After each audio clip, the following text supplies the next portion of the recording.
tenho encontrado muitas pessoas pelo caminho que estão doentes, doentes não só da alma, mas do corpo, e isso provocado pelas situações que as pessoas passam no dia a dia, perdas, desesperanças, falta de grana, enfim, muita coisa. Eu estou muito emocionada, estou muito dolorida pelas coisas que eu pude pensar durante a mensagem, pelo que eu pude refletir durante a mensagem. E o que tem acontecido todo domingo é isso, eu saio daqui alimentada, a sensação que eu tenho é que eu saí de um banquete espiritual. Como a graça de Deus tem o poder de libertar não só a nossa alma, mas também o nosso corpo, nossa mente, o nosso coração, e nos deixar, sabe, mais leves na vida.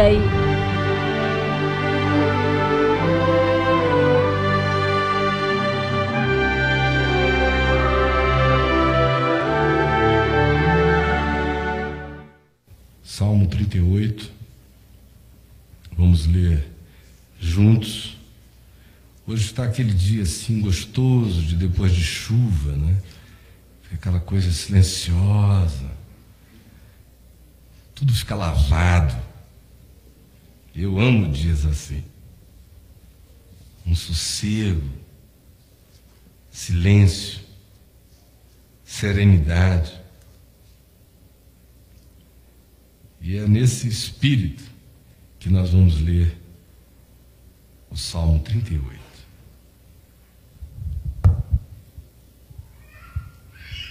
Não me repreendas, Senhor, na tua ira, nem me castigues no teu furor. Cravam-se em mim as tuas setas, e a tua mão recai sobre mim. Não há parte sã na minha carne por causa da tua indignação. Não há saúde nos meus ossos por causa do meu pecado. Pois já se elevam acima de minha cabeça as minhas iniquidades, como fardos pesados excedem as minhas forças. Tornam-se infectas e purulentas as minhas chagas por causa da minha loucura. Sinto-me encurvado e sobremodo abatido, ando de luto o dia todo. Ardem-me os lombos, e não há parte sã na minha carne. Estou aflito e muito quebrantado. Dou gemidos por efeito do desassossego do meu coração. Na tua presença, Senhor, estão os meus desejos todos, e a minha ansiedade não te é oculta. Bate-me excitado o coração, faltam minhas forças, e a luz dos meus olhos, essa mesma já não está comigo. Os meus amigos e companheiros afastam-se da minha praga, e os meus parentes ficam de longe. Armam ciladas contra mim os que tramam tirar minha vida. Os que me procuram fazer o mal dizem coisas perniciosas e imaginam engano todo dia. Mas eu, como surdo, não ouço, e qual mudo não abro a boca. Sou, com efeito, como quem não ouve, e em cujos lábios não há réplica. Pois em ti, Senhor, espero. Tu me atenderás, Senhor Deus meu.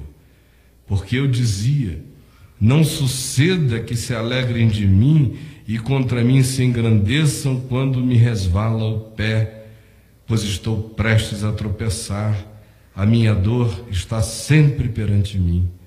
Confesso a minha iniquidade. Suporto tristeza por causa do meu pecado, mas os meus inimigos são vigorosos e fortes, e são muitos os que sem causa me odeiam. Da mesma sorte, os que pagam o mal pelo bem são meus adversários, porque eu sigo o que é bom. Não me desampares, Senhor, Deus meu, nem te ausentes de mim. Apressa-te em socorrer-me, Senhor, salvação minha. Amém.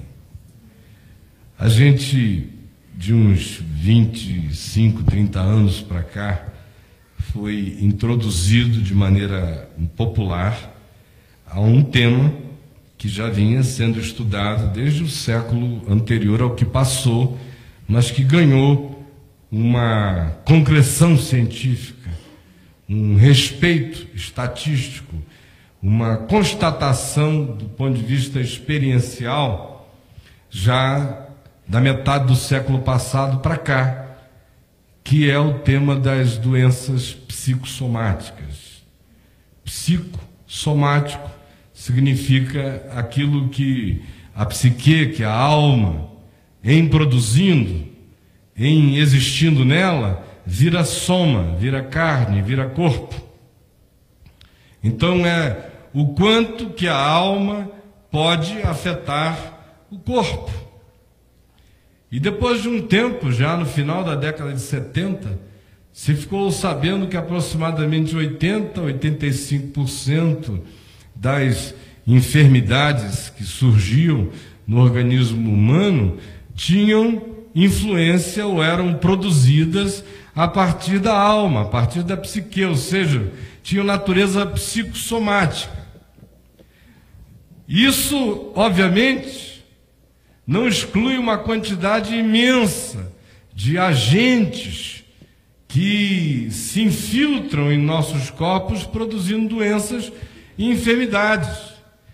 Mas até mesmo a presença poderosa de bactérias, de vírus, de micro-organismos danosos ao nosso organismo, precisam muitas vezes encontrar receptividade no nosso corpo. Um sistema imunológico afetado, baixo, fragilizado. E, em geral, isso acontece também em função de desencontros da alma. Às vezes são coisas de efeito cumulativo.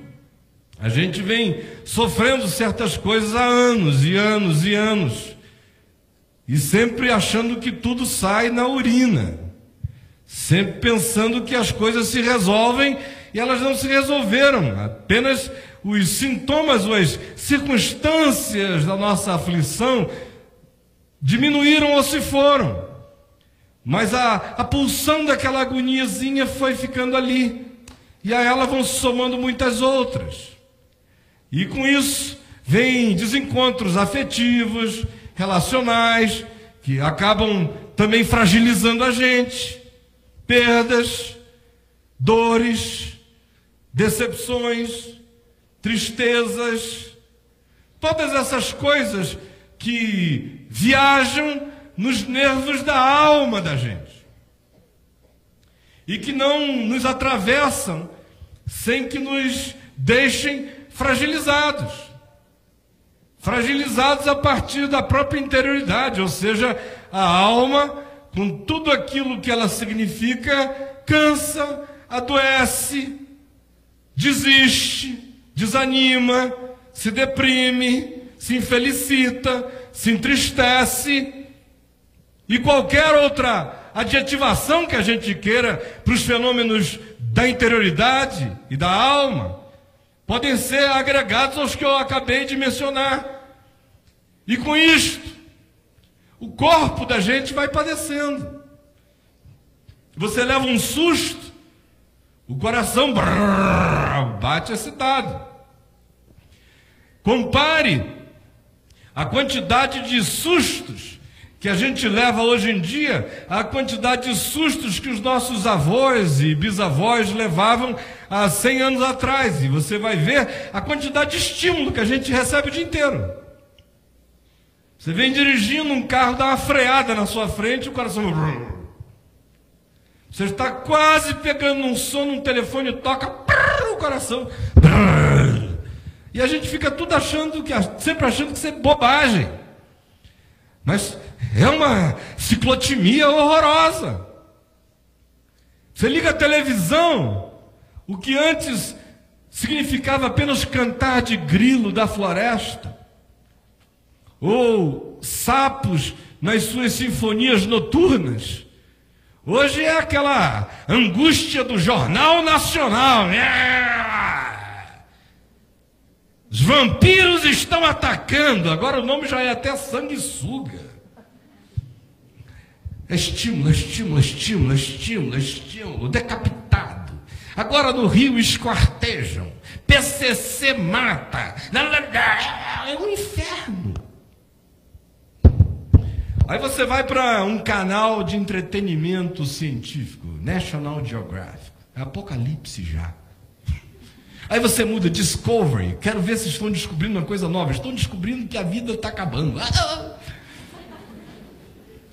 Aí você vai para o MTV, aí aquela coisa nervosa, todo mundo nervoso, a câmera nervosa, o papo nervoso, atrás é a luz nervosa, tudo nervoso. Saia justa, desculpem, na maioria das vezes umas idiotas falando assim. Eu fico ouvindo aquilo ali, eu passo até de passagem, eu digo, pelo amor de Deus, pratiquem isso que é a receita da perfeita infelicidade. Aonde quer que você vá, é medo, é susto, é sobressalto, é pânico. A doença psicológica da moda é a síndrome do pânico,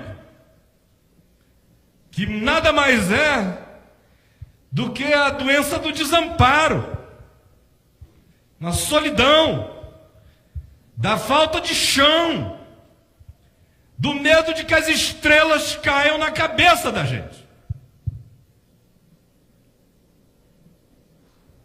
Conquanto essas coisas acerca das quais eu esteja fazendo referência tenham ganho o seu significado científico incontestável nos nossos dias e nas décadas anteriores, elas, no entanto, não surgiram e não apareceram apenas para nós. Nos nossos dias, elas se agravaram e se potencializaram num nível de uma exorbitação inimaginável. Mas o salmo que a gente leu descreve esse espírito e esse estado de alma e de ser e as consequências dele no corpo da gente, na vida da gente. É um salmo atribuído a Davi. Não se o relaciona àquele episódio da traição e do adultério dele com a mulher de Urias, e com as culpas posteriores, o salmo que se faz associar àquele momento existencial e psicológico dele é o Salmo 51. Este é o 38. E eu já me perguntei muitas vezes o que teria acontecido a Davi se o Salmo de fato é uma produção da alma dele, da vida dele, para que ele estivesse neste estado aqui. Porque é um estado brabo. E o elenco de fontes e de causas que ele apresenta para produzirem aquele estado mental, psicológico, físico e relacional que o Salmo traz, são inúmeros. Se não, olhem só. Ele começa dizendo, olhando para os céus, para Deus, e temendo uma repreensão, e pedindo, não me repreendas. A expectativa é de ira. E nem me castigues no teu furor. Porque o coração dele está tão conturbado que quando ele pensa em Deus, ele pensa em repreensão e em castigo, em ira e em furor. Aí ele olha para si mesmo e se sente um São Sebastião. Cravam-se em mim as tuas setas. Onde ele vira, dói. E a tua mão recai sobre mim. O que ele descreve é uma expectativa de um relacionamento hostil com Deus. A mente dele tinha entrado num processo no qual falar de Deus, pensar em Deus, olhar para Deus, significava algo a evocar a ira de Deus e o castigo divino. Por quê? Ele prossegue dizendo, mais adiante, ele vem a dizer que é por causa do meu pecado. Culpa, Ele olha para Deus com o coração cheio de culpa e a expectativa é ira e castigo por causa do meu pecado. Me poupa da tua indignação, pois se elevam acima da minha cabeça as minhas iniquidades, como fardos pesados excedem as minhas forças. O que ele vê dentro dele é iniquidade, ou seja, não há equidade, não há equilíbrio, não há justiça. A consciência dele se vê em estado de desencontro. E aí ele pensa em Deus, pensa em indignação, fúria, castigo, ira, repreensão, por causa do meu pecado. E diz que esse é um fardo tão pesado que excede as forças dele. Não há ninguém bom, nem o guerreiro Davi é forte o suficiente para carregar os fardos das culpas. Matar Golias é fácil, carregar esse peso na alma é impossível. Aí ele começa a descrever mais adiante outros estados. Ele fala no verso 5 da sua loucura e constata um processo de desequilíbrio mental, psicológico nele. Aí ele vem e fala do espírito que se instalara, de que ele se sente, não é que ele esteja. Ninguém de fora o veria curvado, mas ele diz: sinto-me encurvado e sobremodo abatido, e ando de luto o dia todo. A alma enlutada, o ser sem forças, sem condição de respirar. O peso interior é enorme, o sentimento de abatimento que se instalara nele, de luto psicológico, tem uma gravidade imensa para ele.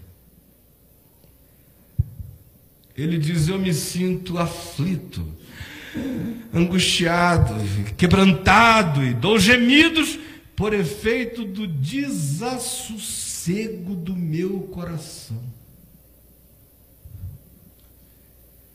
Aí ele menciona no verso 9, ansiedade, de como ele estava cheio de ansiedades.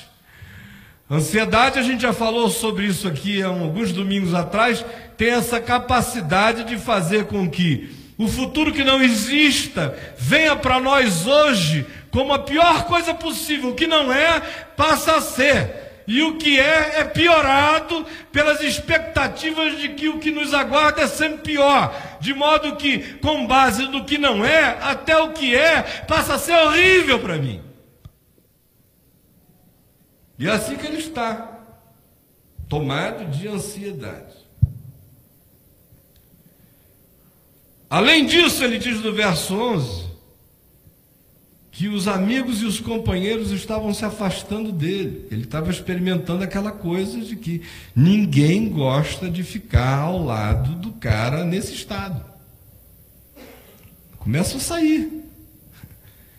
Aí daqui a pouco ele diz: os meus amigos estão me deixando. Ninguém quer esse aluguel.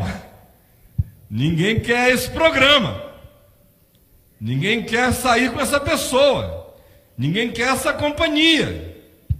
Ninguém quer esse estado perto de si. Há um medo enorme, milenar, de que isso signifique um contágio. E muitas vezes significa mesmo. Tem gente que emana, irradia, de modo crônico, um estado tão infiltrado de luto, de pessimismo, de culpa, de ansiedade, que muita gente não resiste ao convívio. Aqui nesse caso, parece uma atitude bem deliberada dos amigos. Parece que de fato havia inveja instalada no coração. O coração mais invejoso em geral é o do amigo. Porque ele Admira tanto que não pode ficar longe. Mas justamente porque admira tanto, muitas vezes não tendo um espírito firme, essa admiração se transforma em inveja. De modo que na hora em que ele vê o ser que ele admira fragilizado, ele aproveita para dar o dele. E ele dá pela ausência, muitas vezes. E aqui ele diz: os meus amigos se afastam do meu estado, da minha praga, e os meus parentes ficam de longe. Geralmente amigos estão ao lado da gente quando a gente menos precisa. É uma horda de amigos, uma turba de amigos, uma quadrilha de amigos. Mas na hora da gravidade, da dor e da necessidade, eles fogem de você. E a pior constatação é de que parentes também fazem isso. Mandam você para a cruz. Vai para a cruz, meu filho, minha filha, carrega o teu fardo. Já te dei de mamar, já te vesti, agora se vire. Ele prossegue e ele começa a ver o mundo real e o mundo irreal, porque de um lado ele tinha inimigos bem objetivos, de um outro lado ele vai ficando paranoico também. Armam ciladas contra mim os que querem tirar minha vida. Ele tinha gente que de fato não gostava dele e queria tirar a vida dele. Mas esse já passa a ser um processo mental que, mesmo quando tem amparo na realidade, se você começa a declarar isso para você todo dia, o que é real se hipertrofia, aumenta e vira paranoia. Mesmo. Eles dizem coisas perniciosas e imaginam engano todo dia. Certo. Mas e daí? Nós temos aqui elementos suficientes para explicarem as manifestações psicossomáticas que o Salmo apresenta. Porque eu primeiro apresentei e mostrei essas causas. Culpa, que evoca uma relação temerosa com Deus, medo de indignação, fúria, castigo divino, por causa do pecado, da culpa, a angústia da iniquidade, que é mais pesada do que as forças para carregar, a mente vai perdendo o tino, a lucidez, o equilíbrio, as emoções vão ficando fragilizadas, o surto, a loucura se aproxima da gente. A alma se deprime, você se sente encurvado, abatido, enlutado. A ansiedade toma conta do coração, o ambiente e as circunstâncias falam do seu estado de solidão, porque até os amigos deixam você, quanto mais não estão tramando mal contra a sua vida os que o odeiam. Se os que o amam o abandonam, os que o odeiam querem devorar você nessa hora, aí a paranoia se instala. O que é que isso gera? Do ponto de vista da somatização, ele começa a dizer: eu estou me sentindo flechado, cada parte minha está sendo atingida, não há parte sã na minha carne. Ele vai um pouco mais adiante, no verso 5, e diz: tornam-se infectas e purulentas as minhas chagas. Interessante é como esse indivíduo pré-científico faz uma associação imediata entre o seu estado psicológico e o resultado físico nele. Ardem-me os lombos, e não há parte sã na minha carne. O coração está desassossegado. No verso 10 ele diz que entra em estados de arritmia, bate-me excitado o coração. É claro, quando você está arrítmico e o coração bate excitado, faltam-lhe as forças, e a luz dos olhos, essa mesma já não está com a gente, porque há desmaio.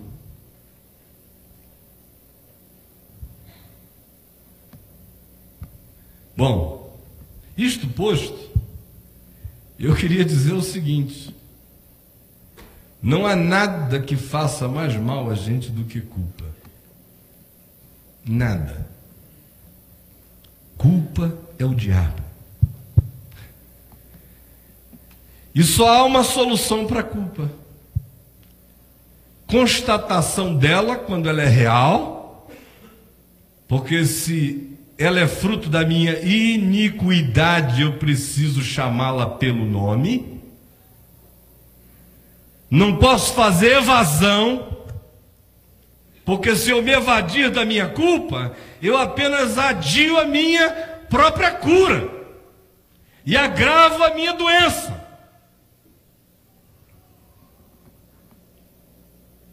Culpa, portanto, é o próprio diabo do ser. Há várias formas de culpa. Existe a culpa real, para a qual o remédio é um coração que constata, que se apresenta diante de Deus de modo quebrantado e que pede perdão e crê na misericórdia de Deus e toma posse do perdão e conserta os seus caminhos. Como também existe a culpa paranoica, ou a culpa neurótica, a culpa subjetiva, que é fruto de sentimentos de culpa e não de culpa real. Especialmente no ambiente religioso. Os sentimentos de culpa são muito mais fortes do que a culpa real. Toda hora eu encontro gente carregando culpas imensas que não correspondem a culpa nenhuma. São transferências, projeções, medos, neuroses pulpitificadas, pregadas daqui na alma das pessoas, terrores, a construção de um Deus que mais parece o diabo. E a insuportabilidade dessa percepção para o coração, o que vai gerando sentimentos neuróticos. O indivíduo está o tempo todo se sentindo numa dívida, até quando respira. Quando ele está feliz, ele pede perdão a Deus. Perdão, porque hoje eu não estou desgraçadamente triste, Senhor. É um inferno viver assim. Agora, o que isso produz? Cada um de nós aqui sabe, já teve experiência disso, mesmo que não tenha tido a cuidado de chamar isso pelo nome. Começa com culpa, a seguir ele descreve os sintomas psicológicos disso aí, a ansiedade, a tendência à depressividade, o enlutamento do ser, esse lugar escuro e lúgubre da alma, a perda relacional, o aumento dos perigos, os inimigos se tornam gigantes, o coração não suporta, a carne adoece, as feridas se inflamam, o sistema imunológico é bombardeado e a gente padece. É óbvio que nem tudo aquilo que é doença psicossomática é resultado de culpa. Estresse gera isso, pressões geram isso, circunstâncias angustiantes da vida, necessidades, ansiedades produzem isso, mas não tem nada mais poderoso do que a culpa.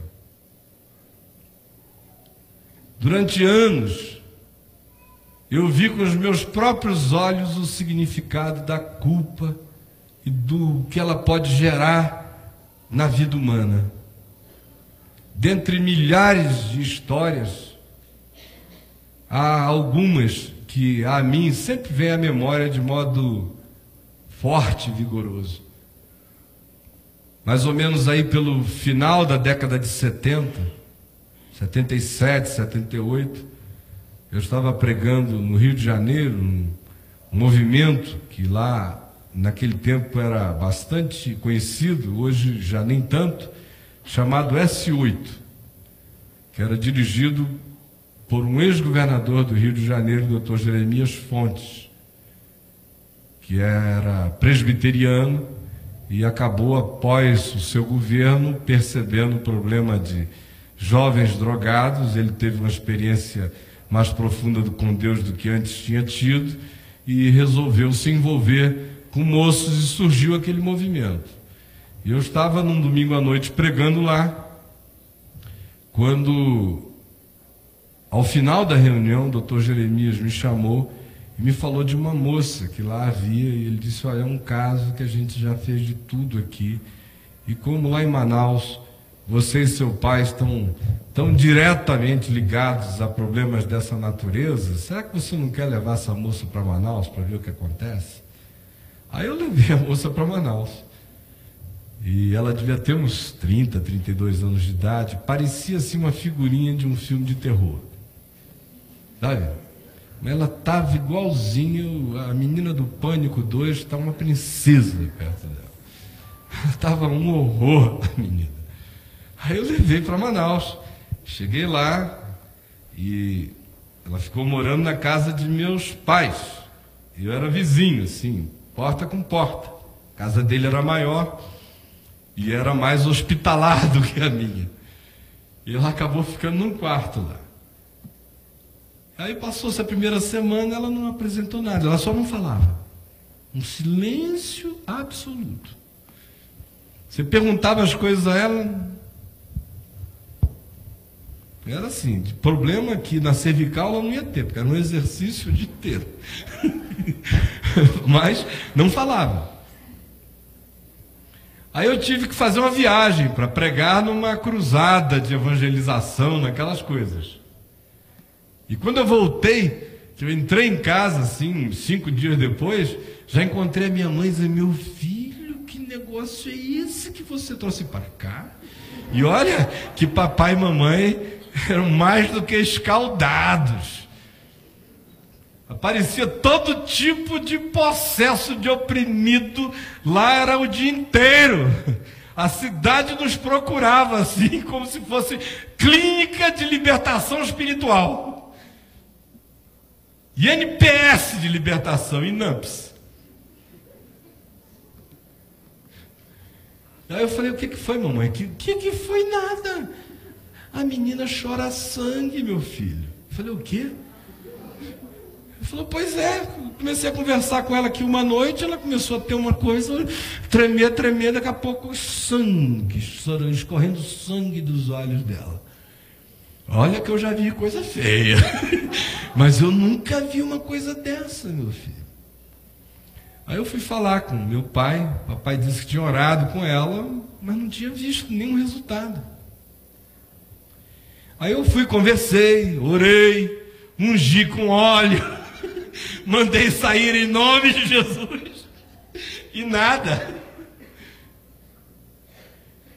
E eu ainda era muito novinho nessas percepções. Até que eu tive um discernimento. Eu falei: isso não é problema espiritual, é a alma dela. E aí a tirei lá de casa, a levei para o meu escritório e sentei com ela e falei: agora me conte, por favor, só peço isso, fale a sua vida, o que houve com você? Aí eu comecei a provocar, onde é que ela tinha sido criada? Aí ela disse: eu fui criada num ambiente religioso, de mulheres religiosas. Eu falei: o que aconteceu lá? Muitas delas eram lésbicas e me usavam quando eu era menino. Aí eu falei: depois disso? Senão eu saí de lá e fui para um outro ambiente religioso de homens. Eu falei: e aí? Aí eles me usavam. Eu falei: o que mais? Você ficou grávida alguma vez? Eu fiz não sei quantos abortos. Era assim uma quantidade enorme de aborto. E eu falei: mas e aí? O que foi que se interiorizou em você que gerou isso? Quando é que essa coisa começou mesmo? Ela falou, não, eu fui ficando assim. Mas de fato, aconteceu um momento em que dali para frente eu nunca mais consegui voltar. E eu perguntei quando tinha sido. E ela disse quando grávida de um desses líderes religiosos, sacerdotes religiosos, morando e cuidando naquela casa de homens religiosos, ela ficou grávida de um deles, o que era normal, só que dessa vez ela decidiu não tirar o neném. E apertou a barriga como pôde. E escondeu a gravidez de todos até o final. E deu à luz sozinha. Só que quando o neném nasceu, que ela olhou para aquela criança e imaginou o que aguardava a criança, naquele sequestro dela mesma, naquele lugar do qual ela não conseguira sair jamais, ela disse, eu estou fazendo uma maldade com essa criança, e enforcou o filho até a morte. E não parou mais de chorar sangue. Toda vez que chorava era sangue. Parece filme de terror. Eu vi uma menina que não aparentava e não tinha nenhuma projeção estética bela e que devia ainda ser frequentemente hostilizada pela sua feiura e que, com o agravamento disso, também não conseguia ler, porque tinha feito um bloqueio mental enorme, autoimagem tão baixa, se sentindo tão feia, tão hostilizada, que acabou se bloqueando e não conseguia aprender a ler jamais, e chegou aos 20 anos de idade sem conseguir ler numa casa onde todo mundo era alfabetizado e classe média baixa. E aí as hostilidades só aumentavam. Você é a burra, feia, burra, gorda, espinhenta, era um horror o quadro que pintavam para ela. O resultado disso, levaram essa menina para que eu a atendesse e letras apareciam no corpo dela. Letras A, B, C, D, letra no corpo da menina. Aí ficava assim, 15 minutos, aí sumiam. Quando sumia, ela dormia, caía. Aí daqui a pouco ela acordava e as letras iam aparecendo, ia ficando aquela coisa empolada, mudavam de posição, letras. A menina que tinha bloqueado a mente para aprender a ler, agora estava oprimida de letras de dentro para fora. E quando acordava, não sabia ler, mas ela mesma tinha virado um tablete de letras. E quando o surto das letras cessava, ela dormia. Eu estou dando exemplos grotescos, apenas para mostrar o que um estado mental pode produzir na gente. E também dizendo que ninguém é imune a isso, ninguém. Este é um salmo de Davi.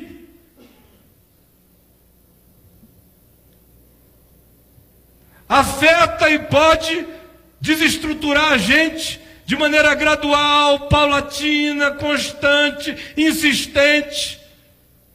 Pode ter a ver apenas com as circunstâncias, com as ansiedades, com os sustos, com as quebras relacionais, com afastamentos de amigos, com hostilidades de inimigos, mas também pode ter a ver com culpa, com sentimento de culpa, com medo de Deus. E os resultados são os mais variados. No caso dele, ele diz que se sentia adoecido na carne, na pele, nos ossos, no sangue. Feridas brotavam nele, purulentas. O estado interior era de abatimento, de encurvamento, de depressividade, e com ela uma ansiedade sufocante, um desassossego de alma, um coração taquicárdico, sensação de fraqueza e de desmaio, e o peso das agonias ele já não podia mais levar, e ainda havia o agravamento de que a autoleitura que ele fazia é de que por baixo de tudo aquilo residia também iniquidade, por causa do meu pecado. Qual é a cura para isso? O Salmo, depois de descrever esse estado todo, de repente, introduz elementos de uma positividade que antes não havia na descrição. Depois que ele fala que o mundo inteiro dos relacionamentos dele está quebrado, tanto os amigos e parentes se foram, como as hostilidades e os inimigos se aproveitavam como abutres na carniça daquele estado dele, ele diz: mas eu, como surdo não ouço e como mudo não abro a boca, sou com efeito como quem não ouve e em cujos lábios não há réplica. Essa primeira coisa é parar de ficar se relacionando com o mal. Ele se ensurdece para aquilo, para de ficar dialogando e respondendo e falando e alimentando aquele processo. Aí em seguida ele diz o seguinte: pois em ti, Senhor, espero. Tu me atenderás, Senhor Deus meu. Ele tira a visão de si mesmo, do seu próprio umbigo, olha para Deus e em fé projeta esperança e chama a Deus não de meu inimigo, do irado contra mim, mas de Deus meu. Deus da minha vida.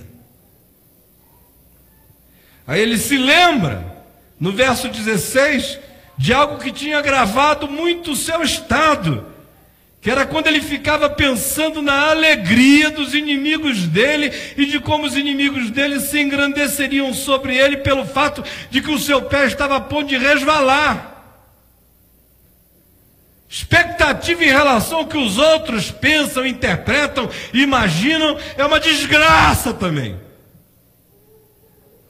Então parar de imaginar, de conceber, de se preocupar com o que os outros farão ou fariam, pensam, imaginam ou concebem na hora da nossa fragilidade, nos ensurdecermos para essas vozes e pararmos de dialogar com a iniquidade, é o que tem que ser feito de imediato. Ele vai mais adiante e no verso 18 ele fala o que é essencial: confesso a minha iniquidade.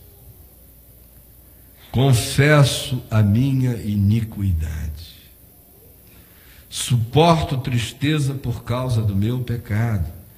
Às vezes a gente acha que o que nos cura é alguma coisa de uma suavidade tão grande que a monstruosidade da nossa iniquidade, ou da nossa culpa, ou da nossa perversidade, que nós mesmos conhecemos quando ela existe em nós, ou de nós brota e se projeta como alguma coisa que faz mal a outros.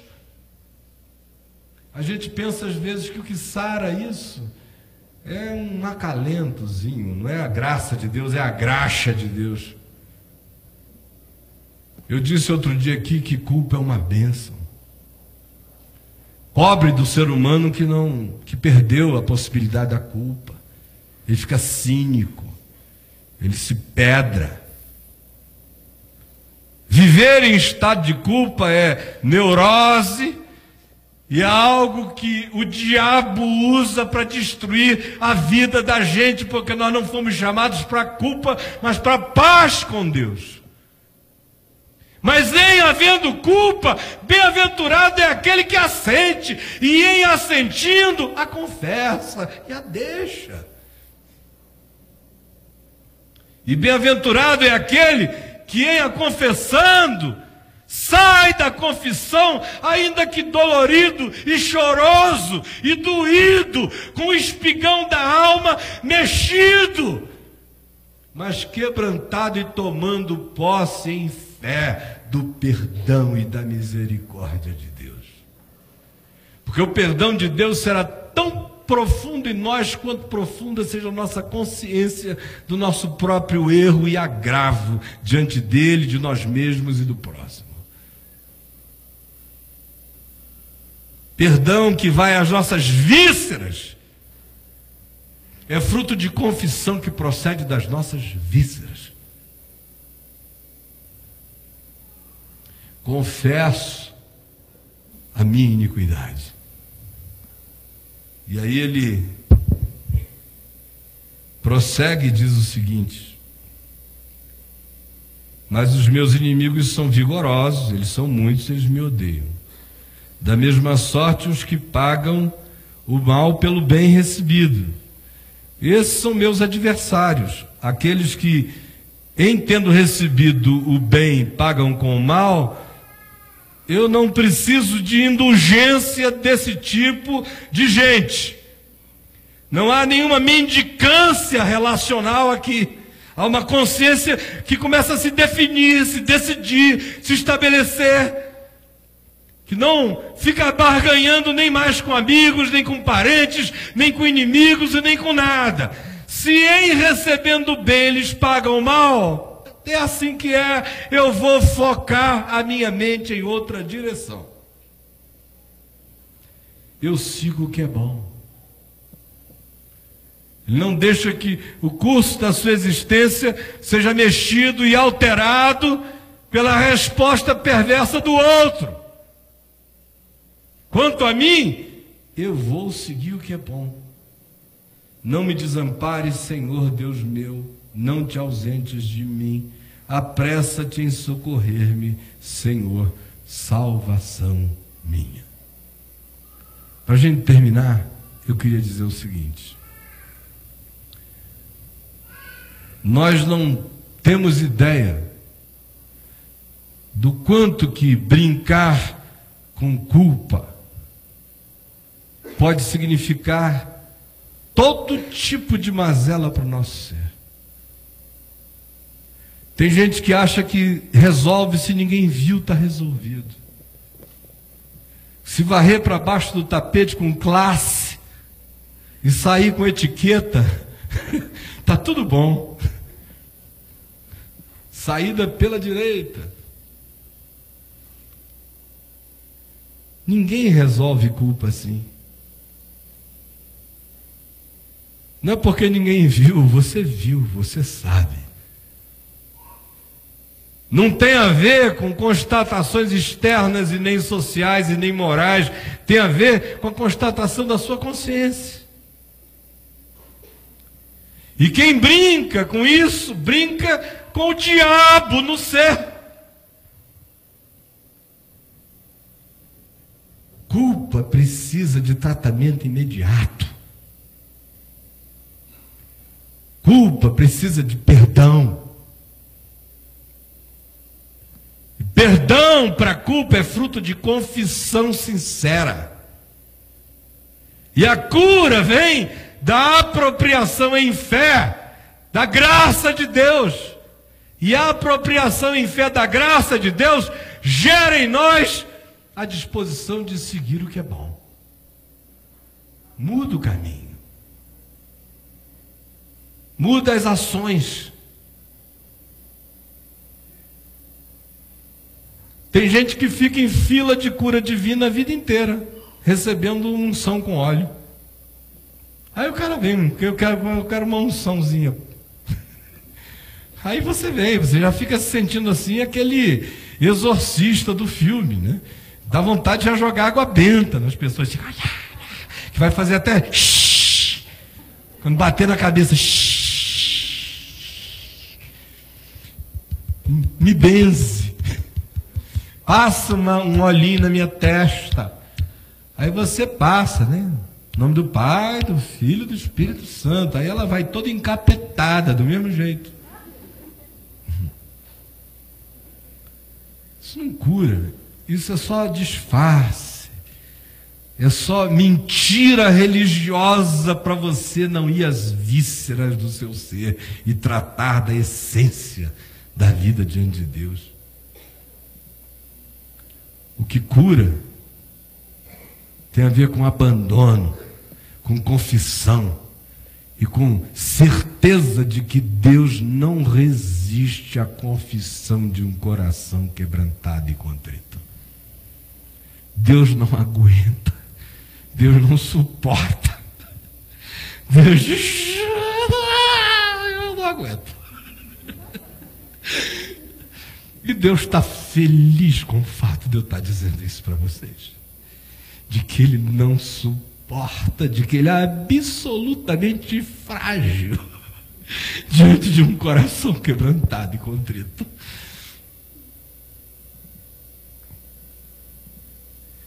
De que Ele gosta de ser vencido pelo arrependimento. Que Ele ama ser derrotado pela confissão verdadeira. Que Ele ama desistir do juízo para praticar a misericórdia, para sarar a gente. Isso não significa que a gente nunca mais vai ter nenhum tipo de doença no corpo, na pele. A gente está sujeito a muitas coisas nessa vida. Mas aquelas enfermidades que nascem na alma e que são cânceres da alma e que se instalam no espírito e que acabam carcomendo a gente de dentro para fora, essas não vão ter lugar na nossa vida. Não vão ter. Eu não preciso de um tonel gigante de óleo bento, nem do sabonete de arruda. Outro dia eu falei nisso, teve gente que pensou que eu estava me referindo ao candidato. Não, é uma igreja que está vendendo um sabonetinho de arruda por aí, para lavar o cara. Nada disso. Aqui, olha, enquanto essa palavra da vida está sendo pregada, e o que está sendo anunciado aqui não é lorota religiosa, é palavra da vida. Enquanto ela está sendo pregada, o Espírito Santo está curando centenas. Agora aqui. Não precisa um super tonel de óleo ungido, não. É o Espírito que está fazendo isso. Quando a mente vai entendendo, o Espírito vai se iluminando, a alma vai discernindo, e em fé a gente vai se apropriando. O resultado começa a ser imediato. Na hora. As bombas vão sendo desmontadas. As arquiteturas arrebentadas vão ganhando forma de novo. O estado mental vai sendo alterado. A loucura e o surto vão dando lugar à lucidez. A amargura, a ansiedade, a culpa dão lugar à paz, à relacionalidade, ao desarmamento interior.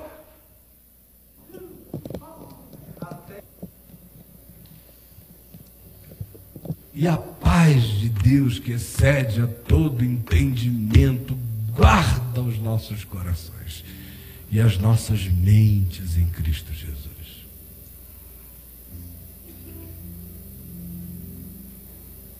E aí, curas divinas começam a acontecer. No corpo, na alma, no espírito, nos relacionamentos, os desarmamentos, as nossas neuroses vão dando lugar à confiança, à paranoia, os pânicos externos exacerbados são curados pela certeza do cuidado de Deus. Tudo fica do seu próprio tamanho quando a gente anda em fé. O que cresce quando a gente anda em fé não são os inimigos nem as adversidades. O que se torna enorme são as coisas que se esperam e os fatos que se não veem. bons de Deus para nós, todos eles. Eu acho que eu já disse o que tinha que ser dito como palavra de vida do Evangelho para você hoje à noite. O resto é com você. Falei para qualquer criança entender. Guarde no coração, tome as suas decisões. Vamos ficar em pé. Ninguém saia, nós vamos orar juntos. E eu queria convidar a todos aqueles que sentem que de uma maneira muito peculiar, particular, profunda, personalizada, pessoalizada, insistentemente própria, ouviu a voz de Deus para si hoje à noite, e que vive de algum modo essa experiência hoje, e que tenha em fé tomado consciência da verdade e esteja com a disposição de seguir o que é bom, eu convido você a sair do seu lugar e a vir até aqui à frente, enquanto a gente canta, para orarmos juntos em nome de Jesus.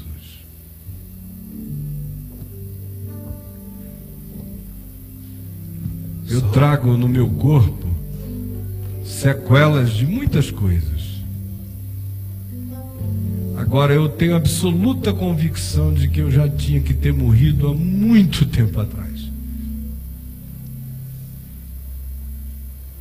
Se todas as pressões que já recebi no curso da vida, a intensidade de uma existência que em cada dia cabia uma semana, um mês,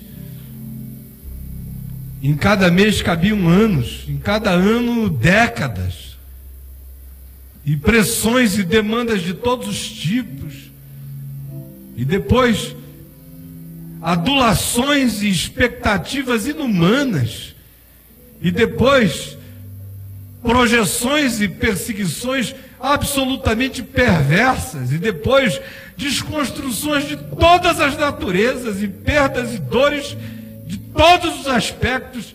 Era para eu já ter ido há muito tempo. Tem gente que com 5% disso se arrebenta todo. Eu sei que a diverticulite que eu carrego aqui é sequela disso, mas podia ser um câncer que já teria me levado há muito tempo. Eu sei que isso e essas coisas não me esmagaram, não acabaram com as minhas emoções, não me esfacelaram a possibilidade da esperança, da alegria, da fé, da continuidade, da vontade de seguir. Só porque, pela misericórdia de Deus, nenhuma delas encontrou um ninho em mim. Elas resvalaram, elas bateram, elas açoitaram, mas elas não têm morada. Não têm morada. Nem os elementos exteriores e nem os interiores. E culpa a gente resolve diante de Deus com confissão, com verdade. E aí a gente toma posse e a gente esfrega na cara do diabo. Olha nos olhos dos homens sem medo. E a gente caminha perdoado. E inimigos são problema deles mesmos. As nossas noites são nossas e de Deus. Nosso coração é nosso e de Deus. O desamor de ninguém vai ter poder de fazer você deixar de amar.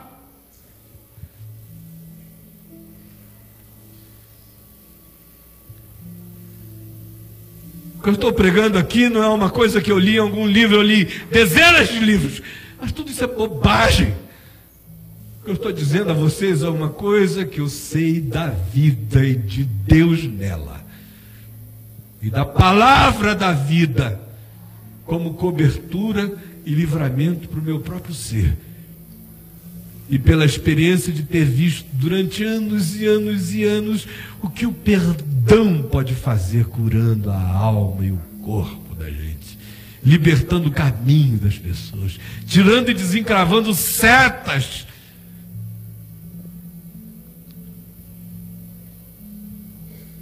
pondo o ser ereto. Então venha, enquanto a gente canta, e venha com o coração sincero. E confesse, deixe. Não fique auto-vitimado. Siga o que é bom. Quero voltar ao início de tudo, encontrar-me contigo, Senhor.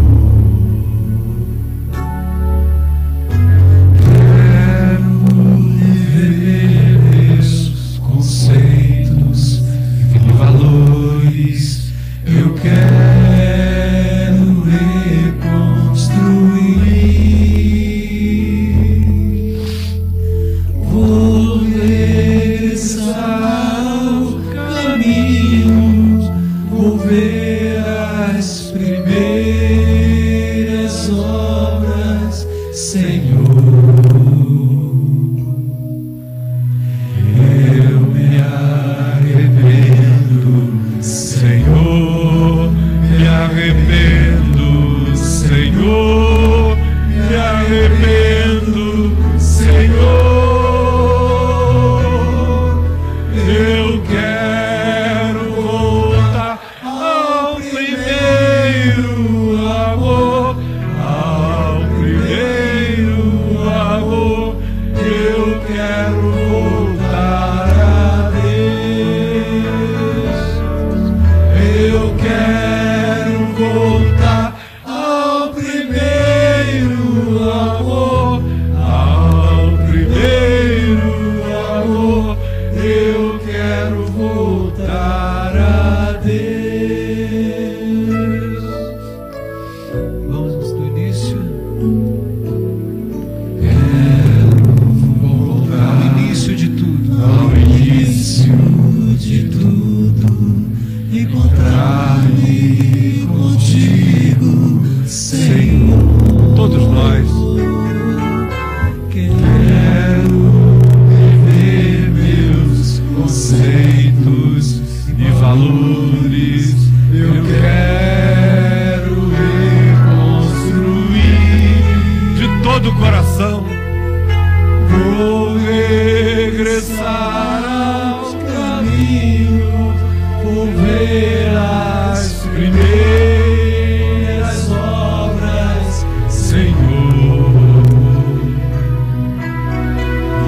Eu me arrependo, Senhor, me arrependo, Senhor, me arrependo, Senhor. Eu quero voltar ao primeiro amor, ao primeiro amor. Eu quero voltar a Deus. Eu quero voltar ao primeiro amor, ao primeiro amor. Eu quero voltar a Deus. Mais uma vez. Eu quero voltar ao primeiro amor, ao primeiro amor. Eu quero voltar a Deus. Mais uma vez. Eu quero voltar ao primeiro amor, ao primeiro amor. Eu quero voltar a Deus. Perdoados estão os teus pecados, diz o Senhor. Tu que roubavas, não roubes mais. Tu, viciado em mentira, não mintas mais. Tu que te culpas até hoje da promiscuidade, do tempo de revolta, de raiva, ou de insegurança, perdoados estão os teus pecados. Toma posse. Estão sepultados em Cristo. Tu que gostarias tanto de que alguém que tu não trataste bem e que já morreu voltasse para que tu pedisses perdão, aquele que vive te perdoa. Agora trata bem os que estão vivos.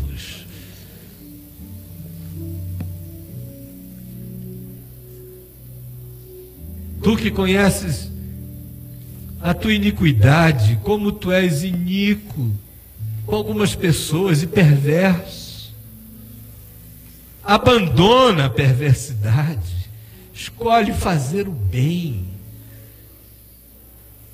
deixa a mesquinharia, abraça a generosidade e sabe que perdoar é de Deus, guardar ódio é do diabo. Escolhe o teu caminho e mais sabe que o prazer de Deus é perdoar a todo aquele que se achega a Ele quebrantado. E Ele perdoa e Ele cura. E Ele quer curar o caminho de cada um de nós, caminho interior e exterior. Inimigos a gente tem, mesmo quando a gente não faz nada para ter, às vezes até por não fazer nada para ter, eles aumentam. Não presta atenção neles. Segue o que é bom. Segue o que é bom.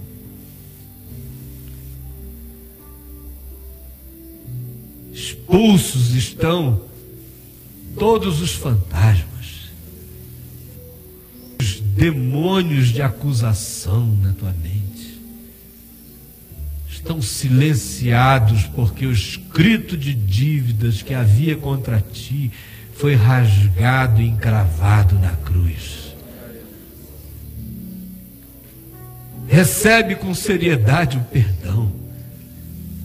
Toma posse pela fé aqui, agora, já. Não tem mais diálogo com a culpa.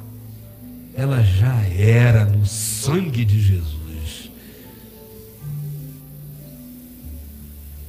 Agora levanta, toma o teu leito e anda.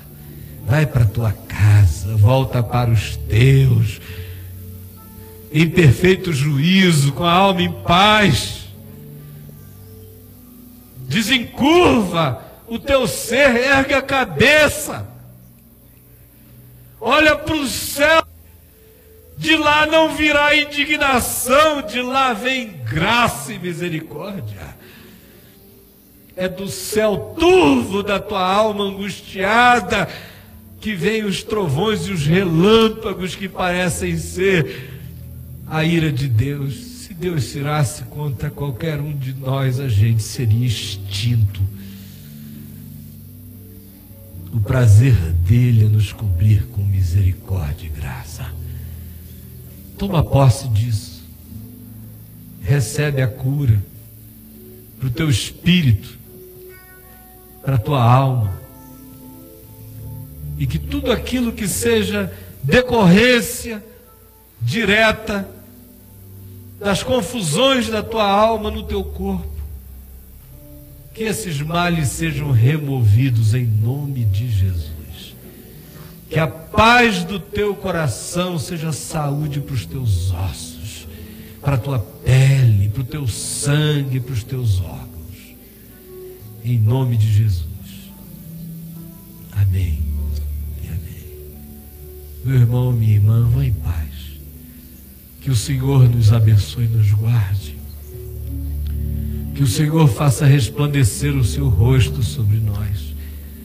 E que o Senhor tenha misericórdia de nós. Que o Senhor sobre nós levante o seu rosto e nos dê paz. E uma boa semana. Luz também para escolher bem em quem votar Não pense em compromissos e em benefícios pessoais imediatos. Ore, peça a Deus para iluminar a você, para você escolher aquilo que pode fazer bem a um número muito maior de pessoas. Em nome de Jesus. Amém.